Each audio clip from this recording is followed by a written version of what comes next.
Lo más oscuro del caso de Jeffrey Epstein nunca salió en las noticias. Lo enterraron antes de que pudiera salir. Seguramente conoces la versión oficial, que en su avión privado llevaba a celebridades, políticos y empresarios a una isla perdida en el Caribe, donde los esperaban jovencitas con un perfil muy específico. No era solo la edad, sino algo mucho más perturbador. Pero si escarbamos un poco más, descubrimos que la isla era solo la punta del iceberg. Porque esto pasaba también en Nueva York, Londres, Florida, París y más. Era una red de tráfico de inocentes al servicio de la élite. ¿Cómo logró ocultarlo durante tanto tiempo? Con un sistema, uno para silenciar a las víctimas y otro para controlar a los poderosos. Epstein usaba técnicas que, según fuentes poco difundidas, habría aprendido del Mossad, el servicio de inteligencia israelí. Este es solo uno de los tantos detalles que casi nunca verás en los grandes medios, porque hubo mucho que intentaron enterrar. Pero hoy vamos a rescatar todo aquello que nunca se atrevieron a mostrarnos. ¿De dónde salió realmente su fortuna? ¿Por qué el sistema entero lo protegía? ¿Y de verdad se autoeliminó o alguien lo hizo desaparecer? Y mientras avanzamos vamos a ir contando cuántos delitos cometió y por cuántos salió impune. A ver si aciertas el número al final. Jeffrey Epstein nació en 1953 en Brooklyn, Nueva York, dentro de una familia judía de clase media. Su papá, Seymour, era obrero y jardinero y su mamá, Paula, trabajaba como asistente en una escuela. Un amigo de la infancia de Jeffrey comentó que Paula era una madre y ama de casa maravillosa, a pesar de tener un trabajo de tiempo completo. Y los vecinos decían de la familia que eran las personas más amables. Jeffrey creció en un vecindario privado, tranquilo, descrito por algunos como un refugio de clase media. Desde pequeño demostró tener mucha facilidad para las matemáticas y también para el piano clásico. Era tan inteligente que se saltó 2 grados y terminó la prepa a los 16. Sus amigos de esa época lo recuerdan como alguien dulce y generoso, aunque también callado y medio nerd. Le decían Epi. Una amiga de la infancia lo describe como un chico promedio, muy bueno en matemáticas, un poco pasado de peso, con pecas y siempre sonriendo. En las fotos de esos años, según el periodista Ari Feldman, se le ve con una expresión tranquila, rasgos suaves, nada que ver con la sonrisa arrogante que mostraría después, la misma con la que acabaría siendo reconocido. Hasta ahora, la infancia de Jeffrey no tiene nada fuera de lo común. De hecho, hasta podría decirse que fue bastante tranquila e incluso agradable. Entonces, ¿cómo alguien con una infancia así termina convirtiéndose en un depredador? Epstein entró a la universidad a estudiar fisiología matemática, pero nunca se graduó. Y es justo ahí, a los 21 años, donde empiezan a aparecer algunos de los primeros focos rojos. Sin haber terminado la universidad, consiguió trabajo como profesor de matemáticas en la Dalton School, una escuela privada en Manhattan donde iban hijos de algunas de las familias más ricas del país. Ahí varios exalumnos recuerdan que tenía comportamientos bastante inapropiados. Le prestaba demasiada atención a las alumnas que eran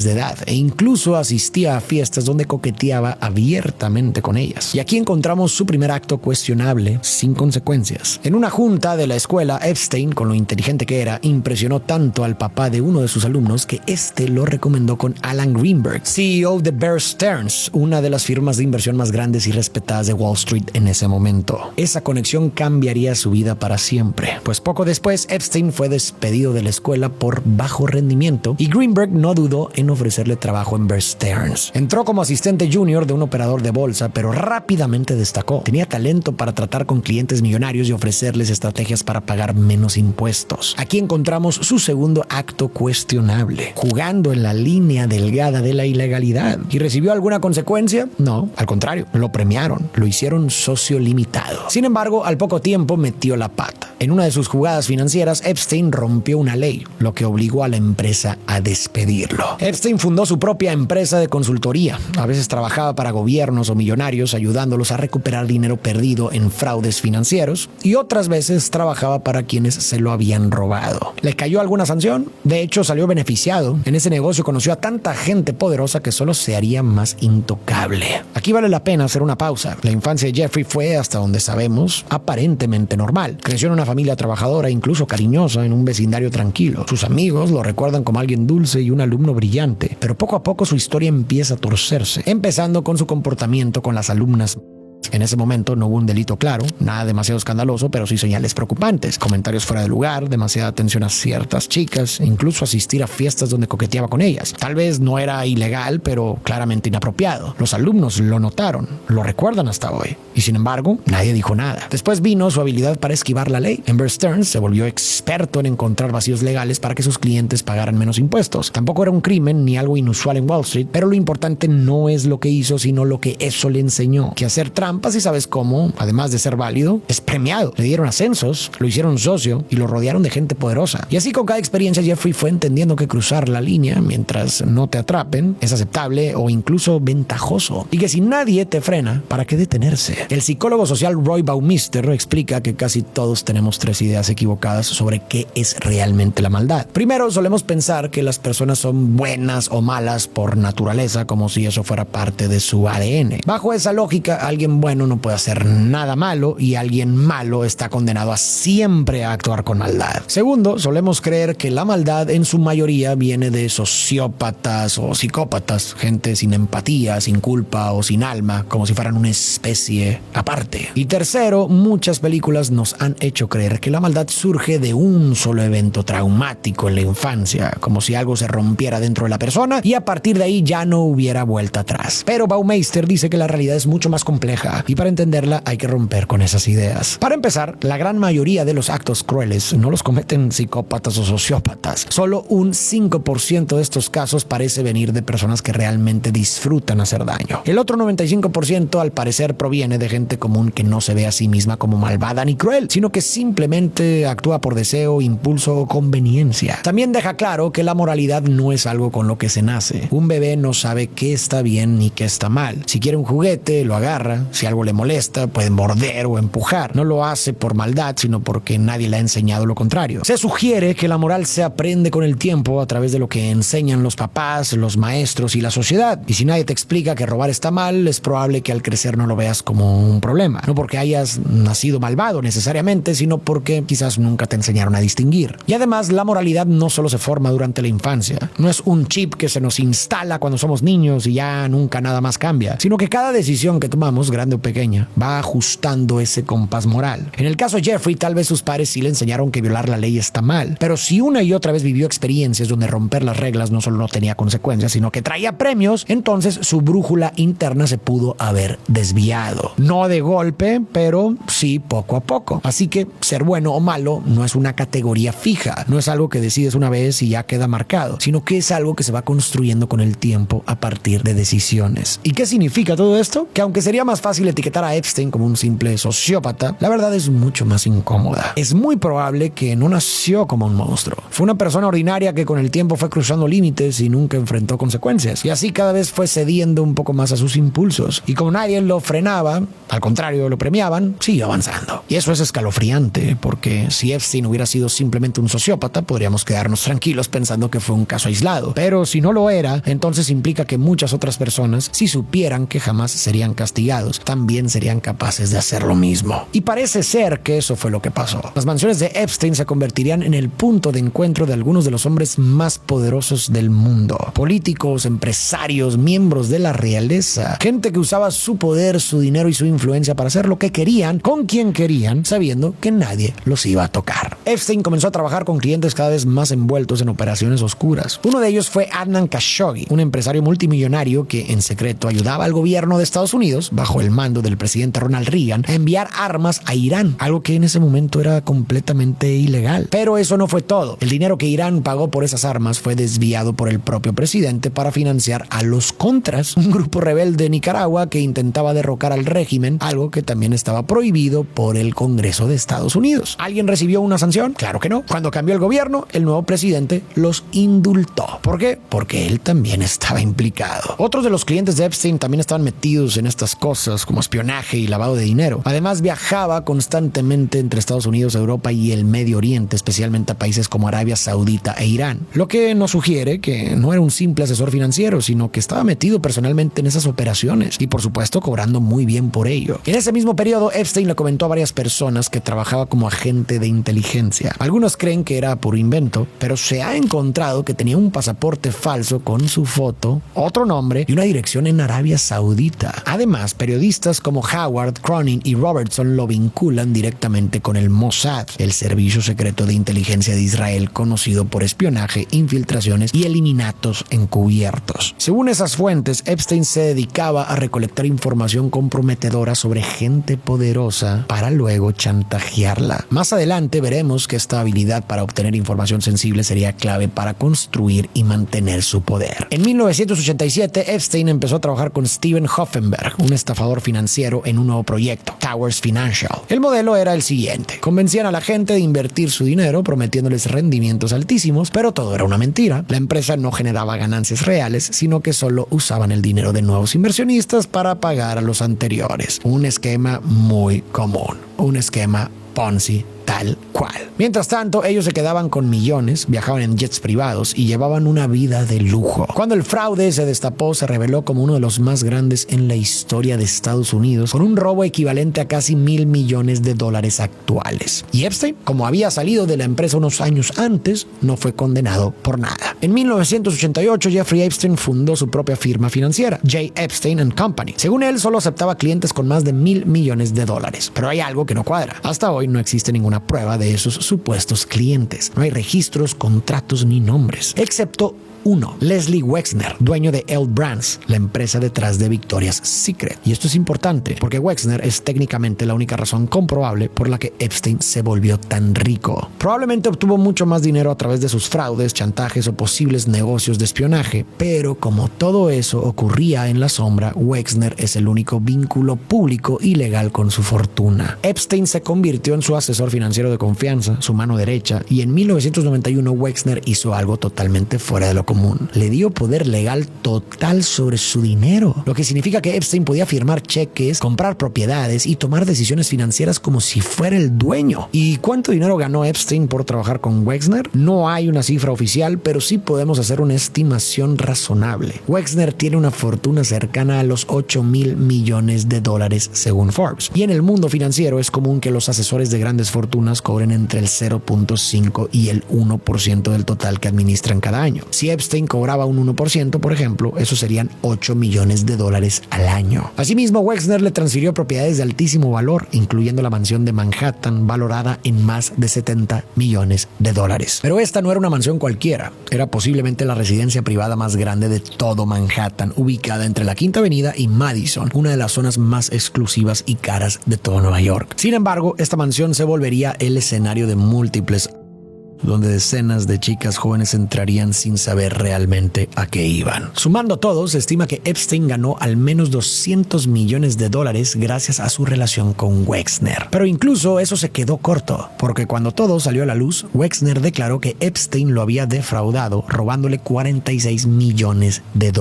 A partir de su relación con Wexner, Epstein empezó a moverse en círculos cada vez más exclusivos. Asistía a desfiles de Victoria's Secret, a salir con modelos y a rodearse de figuras de alto perfil como Donald Trump, Bill Clinton y el príncipe Andrés. De hecho, Trump llegó a decir: Jeff es un tipo estupendo, es muy divertido estar con él. Incluso se dice que le gustan las mujeres hermosas tanto como a mí, y muchas de ellas son bastante jóvenes. No hay duda, Jeffrey disfruta de su vida social. Probablemente hoy daría lo que fuera por borrar esa cita. Ese mismo año en que Wexner lo convirtió en su mano derecha, Epstein tuvo otro encuentro clave. Conoció a Ghislaine Maxwell. Ghislaine era hija de Robert Maxwell, un magnate británico conocido por su estilo de vida exagerado: mansiones, helicópteros privado, yate de lujo. Pero detrás de toda esa opulencia había algo turbio. Cuando Robert murió, en circunstancias bastante sospechosas, por cierto, salió a la luz que había robado más de $400 millones de los fondos de pensión de sus propias empresas. Mientras él llevaba una vida de excesos, dejó a miles de empleados sin los ahorros de toda su vida. Fue uno de los escándalos financieros más grandes de la época, y la familia Maxwell cayó en desgracia pública. Ghislaine, que había crecido rodeada de privilegios, de pronto lo perdió todo: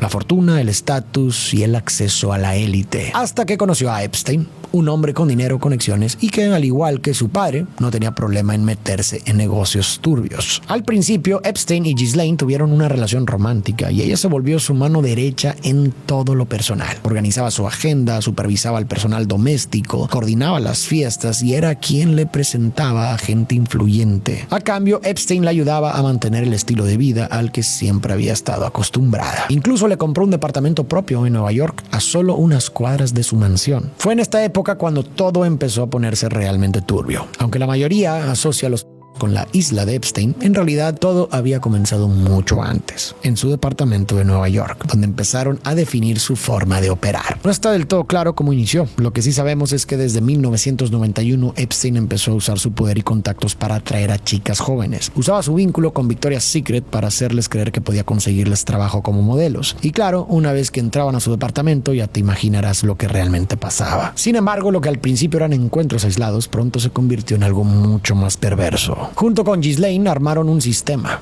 un manual sobre cómo acercarse a las chicas, qué decirles y cómo ganarse su confianza. Ya no era algo esporádico, ya era un sistema. Y no solo eso, hasta contrataron a una chica para ejecutar ese método. En los registros judiciales aparece bajo el nombre de Tiffany. Ella misma testificó que durante 9 años, de 1991 al 2000, ese fue su trabajo, reclutar chicas para Epstein. ¿Y a quiénes buscaban? A las más vulnerables, chicas de familias rotas, con historias de adicciones o abandono, sin dinero y sin casa, o simplemente solas en la ciudad sin nadie que las protegiera. Eso sí, todas tenían algo en común: eran demasiado jóvenes, tanto que ni siquiera sería adecuado llamarlas jovencitas. La palabra correcta serían, pero para que el algoritmo no se asuste, digamos jovencitas, y tú sabes a qué me refiero. Según el testimonio de Jane Doe, ella fue reclutada con apenas 13. Tiffany se acercó con ella diciéndole que Jeffrey estaba buscando modelos para probar ropa o participar en sesiones de fotografía. Le indicó que todo estaba bajo el sello de Victoria's Secret, mencionando que podrían surgir contactos en el mundo de la moda. La entrevista informal se haría en el departamento de Epstein, donde supuestamente le darían más detalles y le enseñarían cómo prepararse. Una vez en la mansión, fue llevada a una habitación donde Epstein la obligó a hacer actos,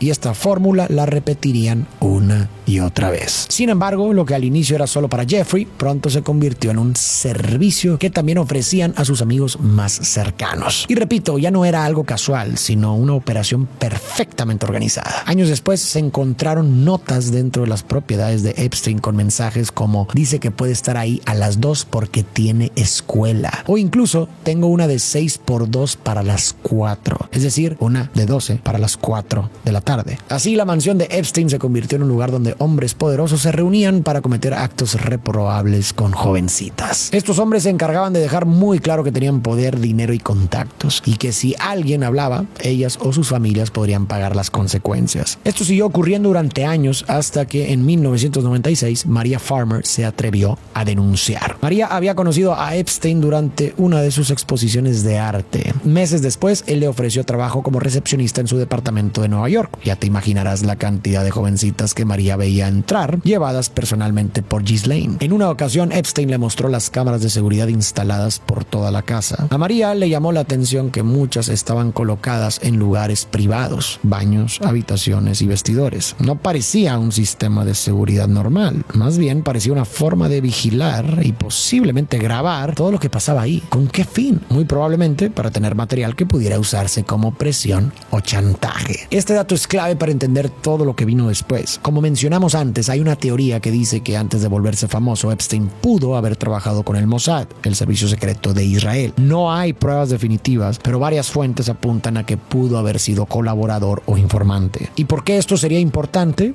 Porque el Mossad, como muchas agencias de inteligencia, ha sido conocido por usar un método muy efectivo para controlar a figuras poderosas: el chantaje. Los atraen a situaciones comprometedoras, los graban y luego usan ese material como herramienta de presión o protección. Entonces, si Epstein realmente grababa lo que ocurría con sus invitados, esa podría ser la clave de cómo logró salirse con la suya durante tantos años. Si tenía a políticos, empresarios o celebridades registrados en situaciones delicadas, les quitaba cualquier posibilidad de delatarlo. Y si alguno se atrevía a traicionarlo, tenía con qué callarlo. En 1996, Maria estaba trabajando en una obra de arte que Epstein le había encargado. Un día, mientras se hospedaba en una de sus propiedades, Ghislaine entró a su habitación y le dijo: a Jeffrey le gustaría que le des un masaje en los pies. A Maria le pareció extraño, pero no supo cómo decir que no. Luego Epstein le pidió que se sentara junto a él en la cama. Ella dudó, pero terminó haciéndolo. Entonces Ghislaine se sentó al otro lado y entre los dos empezaron a tocarla. Maria quería salir corriendo, pero estaba paralizada. Mientras Epstein la manoseaba, Ghislaine intentaba calmarla. Le acariciaba el brazo y le susurraba que todo estaba bien. Después de eso, Maria llamó a la policía de Nueva York y al FBI para denunciar la agresión. Los agentes tomaron su declaración y parecían genuinamente preocupados. Pero pasaron los días y ¿qué pasó?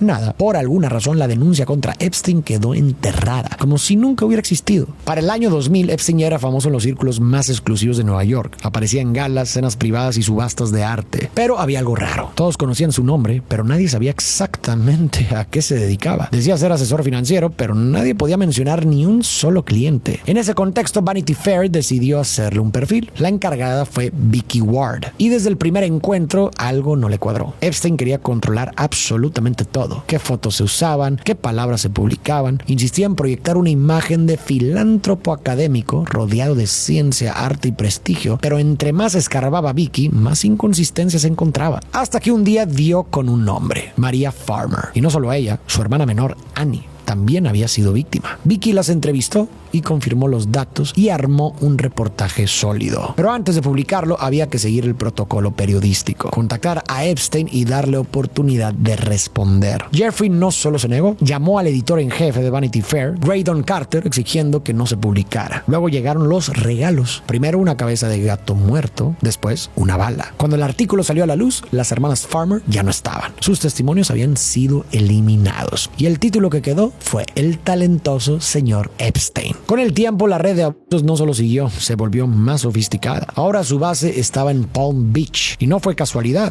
Palm Beach es una isla separada del resto de Florida, conectada solo por unos pocos puentes. Un lugar exclusivo, casi inaccesible, perfecto para esconder lo que realmente pasaba. Lo más inquietante es que su mansión estaba a solo unos minutos de una zona mucho más humilde. El terreno perfecto para encontrar chicas vulnerables con necesidades económicas o afectivas que Epstein sabía exactamente cómo aprovechar. Para entonces esto ya no era solo una mujer reclutando, sino una red completa. Tenía chicas infiltradas en preparatorias de bajos recursos. Les pedían que identificaran a otras jóvenes que parecieran necesitadas. Luego se les acercaban con una oferta. ¿Quieres ganar $200 para dar un masaje de 30 minutos? Estaban desesperadas y era dinero fácil, así que muchas aceptaban. Pero al llegar a la casa se encontraban con que en la mesa de masajes Jeffrey estaba completamente desnudo. Lo que pasaba después podemos imaginarlo. Y al final Jeffrey les decía: aquí están tus $200 y otros 200 para la chica que te trajo. Esto siguió por años hasta que en 2005 una jovencita le confesó a su madrastra que un hombre rico la había tocado. La mujer llamó a la policía y comentó que sospechaba que su hijastra no había sido la única. La policía investigó a Epstein durante más de un año, pero en el camino Michael Reiter, el jefe de la policía, notó algo preocupante. Barry Krischer, el fiscal estatal, es decir, la persona que representa al estado y decide qué cargos presentar, estaba siendo demasiado blando con el caso. Así que Ritter decidió escalarlo y pidió ayuda al FBI. Encontraron fotos de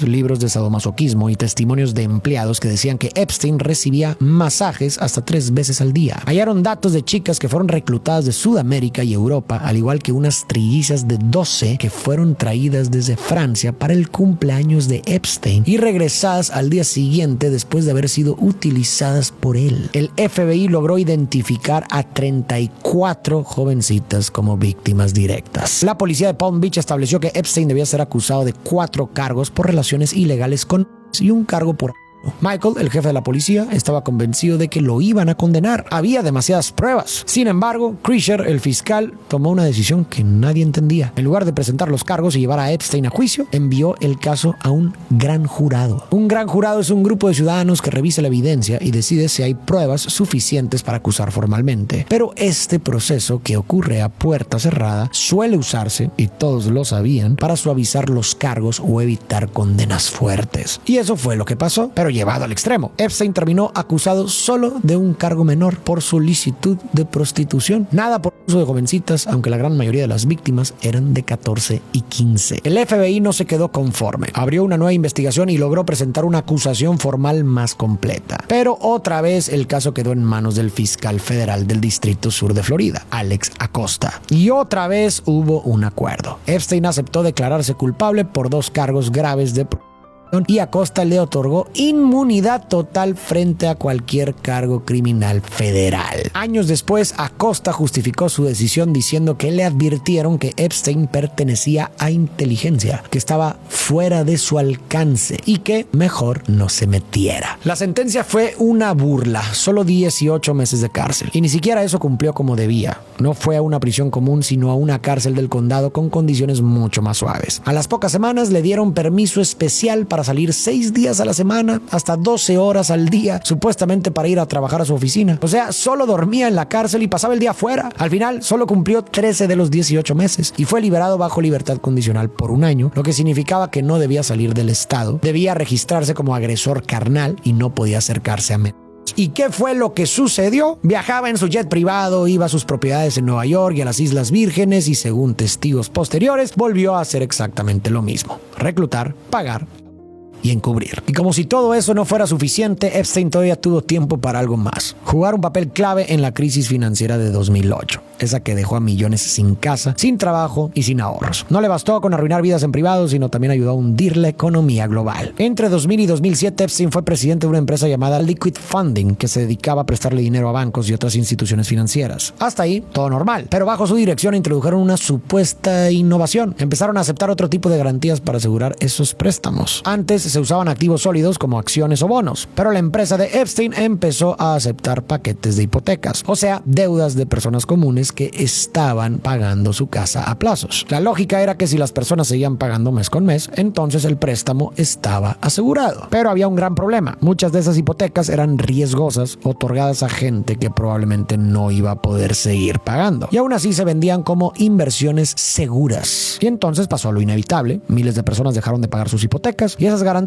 ya no valían nada. El sistema entero colapsó. Bancos quebraron, el mercado se desplomó y así empezó la crisis del 2008. Claro que Epstein no fue el único culpable, claro que no, pero sí ayudó a construir una de las piezas clave del desastre. Y como en casi todo lo que hacía, salió intacto. Sin nadie que lo frenara, Epstein llevó su operación al siguiente nivel: una isla remota en el Caribe llamada Little St. James. A bordo de su jet privado, Epstein, sus cómplices y sus invitados trasladaban a jovencitas. Algunas venían de Estados Unidos, otras de Europa y Sudamérica. Una vez en la isla, las víctimas quedaban aisladas, sin forma de salir, mientras Epstein y sus invitados las usaban como parte de su entretenimiento. ¿Y quiénes eran esos invitados? Bueno, la lista sugiere que Bill Clinton, Kevin Spacey, el príncipe Andrés, Chris Tucker, Alan Dershowitz y muchos más. Claro que hay que decir que estar en la isla no significa automáticamente que hayan cometido un delito. De hecho, un electricista que trabajó ahí dijo que aunque vio a varios hombres con jovencitas, también hubo quienes solo comían algo, conversaban y se iban. Lo que esta información sí revela es quiénes mantuvieron una relación con Epstein incluso después de que las acusaciones de a jovencitas y su registro oficial como agresor carnal se hicieron públicas, y lamentablemente también con sus... Pero en 2015 algo cambió. Virginia Roberts tuvo el valor de presentar una demanda. Afirmaba que con solo 15 había sido reclutada por Epstein y Ghislaine para ser una esclava carnal. La habían presionado para tener relaciones con el príncipe Andrés. Sus declaraciones se convirtieron en noticia internacional. Y aunque tristemente no pasó nada en lo legal, algo muy importante sí sucedió. Muchas mujeres que vieron lo que hizo Virginia empezaron a pensar que quizá ellas también podían hablar. Fue así como en 2016 una mujer identificada como Katie Johnson presentó otra demanda relatando que a sus 13 había sido atraída a las fiestas de Epstein con promesas de dinero y una carrera de modelaje. Y ella asegura que Donald Trump, en ese momento candidato a la presidencia de Estados Unidos, la golpeó y la forzó. Después de eso, Epstein procedió a hacer lo mismo. Esta acusación fue una bomba mediática. El público empezó a preguntarse qué tan profundo era el alcance de los actos de Epstein y de su círculo íntimo. Pero nuevamente, la justicia no avanzó. Katie recibió tantas amenazas que se vio obligada a retirar la demanda. Sin embargo, Julie Brown, una reportera del Miami Herald, no soltó el caso. Durante más de un año se dedicó a rastrear miles de documentos judiciales, muchos de ellos sellados o convenientemente perdidos. Encontró testimonios, reportes policiales y pruebas que en su momento nadie usó para llevar a Epstein ante la justicia como se debía. Localizó a varias víctimas, las entrevistó y confirmó que al menos 80 jovencitas habían sido abusadas, aunque luego se estimaría que quizás fueron más. Finalmente, en 2018, Brown publicó su investigación Perversión de Justicia. Fue el punto de quiebre. El escándalo explotó y la presión pública creció tanto que la Fiscalía Federal ya no tuvo opción. Reabrieron el caso. Y ahora sí, el 6 de julio del 2019, Jeffrey Epstein fue arrestado en el aeropuerto de Teterboro, en Nueva Jersey. Esta vez, las acusaciones reflejaban lo que realmente había hecho: tráfico de jovencitas. Lo trasladaron de inmediato al Metropolitan Correctional Center en Manhattan, una prisión federal supuestamente de máxima seguridad. Registraron su mansión y encontraron cientos y tal vez miles de fotos de mujeres sin ropa. Algunas de esas Y en una caja fuerte encontraron discos compactos con etiquetas que indicaban qué jovencita había estado con qué hombre. Llevaban un registro detallado de cada encuentro, muy probablemente para, como ya dijimos, poder chantajear y controlar. Además, encontraron $70,000 en efectivo, 48 diamantes y un pasaporte austriaco falso. Todo listo para huir si era necesario. 2 días después llegó la acusación formal. La pena mínima era de 45 años de cárcel. Y para alguien de 66 años como Epstein, eso era prácticamente una cadena perpetua. Una semana más tarde, el caso estalló todavía más. Se publicaron cientos de páginas de evidencia, testimonios, registros de vuelos en su avión privado y lo más explosivo, los nombres. Políticos, empresarios y figuras públicas que también estaban involucrados. El 18 de julio, Epstein intentó salir bajo fianza, es decir, quedarse en su casa mientras esperaba el juicio. Ofreció $100 millones, arresto domiciliario en su mansión de Manhattan y un brazalete electrónico para que lo vigilaran. Pero el juez no se lo permitió. Con su historial, sus conexiones y su dinero, estaba claro que no podían darle ni un centímetro para moverse. Fue un golpe duro para Epstein,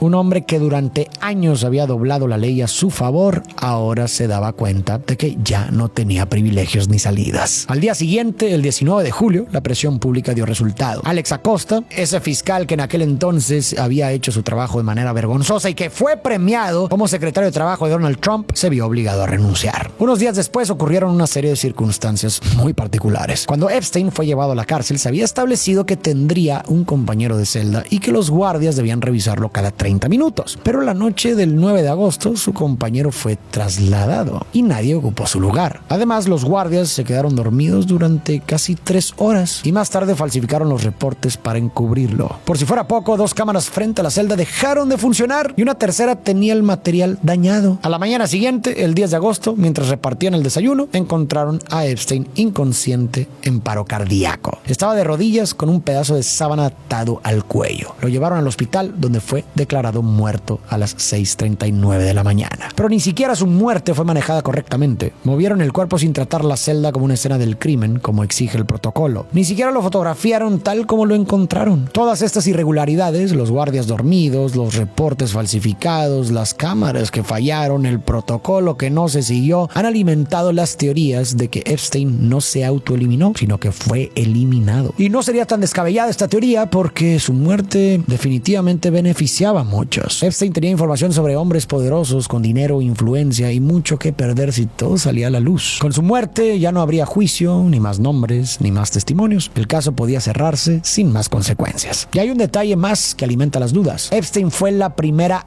autoeliminación registrada en el Metropolitan Correctional Center en 14 años. La forense oficial de Nueva York, Barbara Sampson, hizo la autopsia y concluyó que fue una muerte por ahorcamiento, resultado de una autoeliminación. Pero Michael Baden, ex jefe forense de la ciudad, no estuvo de acuerdo. Michael había participado en casos de alto perfil como el juicio de O.J. Simpson y las investigaciones de los asesinatos de John F. Kennedy y Martin Luther King Jr. Según él, las fracturas en el cuello eran más consistentes con estrangulamiento que con ahorcamiento. De hecho, afirmó que en más de 1,000 autoeliminaciones en prisión que había revisado, nunca había visto 3 fracturas como esas. También señaló que la herida en el cuello estaba en el centro, no bajo la mandíbula como suele ocurrir en los ahorcamientos. La marca era más delgada que la sábana supuestamente usada y había sangre en el cuello, pero no en la sábana. Otros expertos, incluidos cirujanos del Emory University Hospital, lo refutaron. Argumentaron que ese tipo de fracturas sí pueden ocurrir en una autoeliminación, especialmente en personas mayores, porque el hueso hioides es frágil. Además, 2 días antes de morir, el 8 de agosto, Epstein firmó su testamento final, lo que podría indicar que se estaba preparando para ponerle fin a todo. Sin embargo, para otros esto sugiere que sabía que algo iba a pasar y quiso dejar todo resuelto antes de que ocurriera. ¿Epstein se autoeliminó o alguien se encargó de eliminarlo? La historia de Epstein se volvió mediática no solo por lo que hizo, sino por quienes estaban involucrados: políticos, empresarios y celebridades. Si no hubiera sido por esos nombres de alto perfil, quién sabe si alguien lo hubiera investigado o detenido. Quizás hoy seguiría haciéndolo. La dura realidad es que hay muchísimas mujeres viviendo lo mismo, pero como no sucede en islas privadas ni en mansiones de Manhattan, sino en casas normales, oficinas y escuelas, como no hay famosos ni titulares escandalosos, el simplemente pasa desapercibido. Nadie investiga, nadie se indigna y nadie lo detiene. Según la ONU, casi 1 de cada 3 mujeres en el mundo, unas 736 millones, ha sufrido física o carnal en algún momento de su vida. UNICEF calcula que más de 370 millones de pequeñas han sido víctimas de carnal en su infancia. En Estados Unidos ocurre una agresión carnal cada 68 segundos. En México, solo en 2021 se registraron 1.7 millones de delitos carnales contra mujeres, lo que equivale a 243 intimaciones al día. Sin embargo, estas cifras son apenas la punta del iceberg, porque la mayoría de las víctimas ni siquiera denuncia. Sería fácil y hasta cómodo etiquetar a Epstein como un sociópata, inhumano o una anomalía, pero viendo las cifras es evidente que no fue una excepción. Sin embargo, como vimos antes, las personas que hacen daño no nacen así. Sí, pueden tener mal manejo de emociones, falta de empatía o impulsos peligrosos, pero eso por sí solo no basta para convertirse en... Lo que parece más fundamental es que cruzan una línea y nadie dice nada. Cruzan otra y los premian. Cruzan una más y entienden que pueden hacer lo que quieran sin consecuencias. Porque la moralidad se aprende y hoy con nuestro silencio, nuestra indiferencia y la impunidad que dejamos pasar, lo que muchas veces se aprende no es empatía ni respeto, sino que la vida funciona y que se puede repetir sin freno. Esto no es en lo absoluto una justificación de lo que hizo Epstein. La responsabilidad de sus decisiones y actos recae en él. Pero si como sociedad de verdad queremos evitar que casos así se repitan, entonces tenemos que cambiar las condiciones que los hacen posibles.